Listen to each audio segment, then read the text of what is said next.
भगवते वासुदेवाय। जय श्री हरि, जय श्री भगवान विष्णु जी, जय श्री भगवान कृष्ण जी।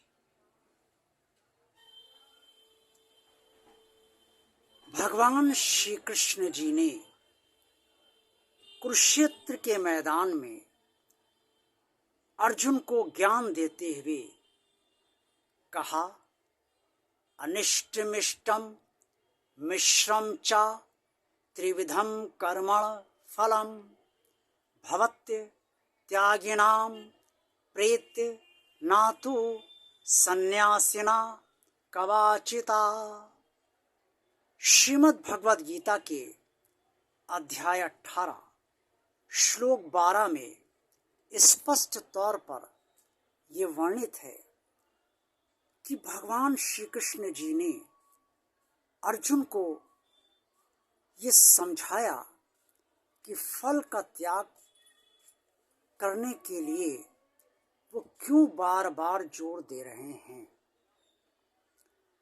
अर्जुन के जरिए समस्त मनुष्यों को उन्होंने ये ज्ञान दिया कि क्यों भगवान बार बार ये कह रहा है कि कर्मों का फल का त्याग अवश्य किया जाना चाहिए। इसमें मनुष्य की ही अच्छाई होगी और ये मनुष्य का ही हित होगा। भगवान श्री कृष्ण जी ने इस श्लोक में जो कहा उसका सरल भाषा में अर्थ ये है कि जब भी कर्म की फल की इच्छा की जाती है, जो भी कर्म हम सब करते हैं उसकी फल की इच्छा करते हैं, तो फल की इच्छा करने से 3 तरीके फल हमें प्राप्त होते हैं। एक तो अच्छा, दूसरा बुरा और तीसरा मिश्रित यानी कि मिला हुआ, यानी कि कुछ अच्छा और कुछ बुरा। ये 3 प्रकार के फलों का भोग उन समस्त मनुष्यों को करना पड़ता है जो कर्मों के फल का त्याग जीवन भर नहीं कर पाते और कर्म करने में भी आसक्ति रखते हैं और कर्म से मिलने वाले फल की भी आसक्ति रखते हैं और प्रतीक्षा करते रहते हैं फल की कि देखो जो कर्म किया है उसका क्या फल मिलेगा, मिलता है कि नहीं मिलता है, मिलेगा तो कब मिलेगा और अगर मिलेगा तो कैसा मिलेगा। तो उनको इसी तरीके के 3 तरीके के फल प्राप्त होते हैं और इन 3 तरीके के फलों के कारण ही मनुष्य या तो संतुष्ट होता है और या असंतुष्ट होता है। अगर अच्छा मिल गया तो संतुष्ट, अगर बुरा मिला तो असंतुष्ट, और अगर थोड़ा अच्छा और थोड़ा बुरा मिला यानी कि मिला हुआ मिला तो असंतुष्टता तो बनी रहती है, संतुष्टता के साथ संतुष्टता बनी रहती है और असंतुष्टता भी बनी रहती है। लेकिन भगवान श्री कृष्ण ने इसी श्लोक में अर्जुन को ये समझाया और अर्जुन के जरिए समस्त मनुष्यों को ये समझाया कि अगर वो कर्मों के फल का त्याग कर देते हैं, यानी कि कर्म करने में भी आसक्त नहीं होते हैं और कर्म के फल के बारे में कदापि नहीं सोचते, त्याग कर देते हैं अंदर से और ये सोचते हैं कि भाई कर्म किए जा चुके हैं, अब जैसा भगवान चाहेगा वैसा करेगा।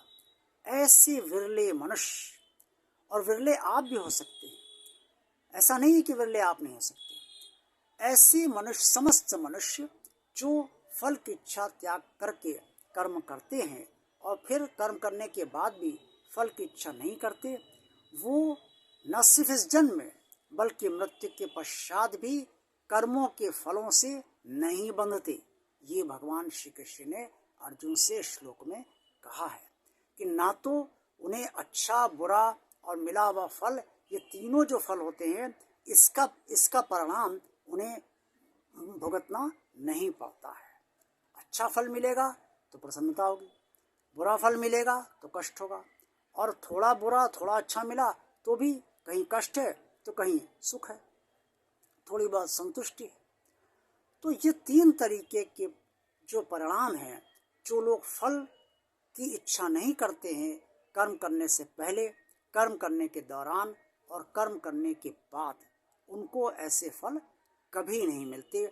इसीलिए भगवान श्री कृष्ण ने अर्जुन को समझाया और अर्जुन के जरिए समस्त मनुष्यों को ये ज्ञान दिया कि कर्म के फल का त्याग मत करो, कर्म के क्षमा कीजिएगा कि कर्म के फल का त्याग अवश्य करो, क्योंकि ये तुम्हारे ही हित में है, मनुष्यों के हित में ही है। अब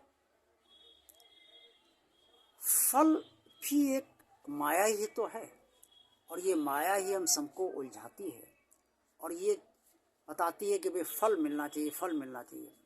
माया का अधिष्ठाता है मन, यानी कि माया जो है वो मन से संचालित शरीर को करती है और मन से ही माया अपना सारा खेल खिलाती है।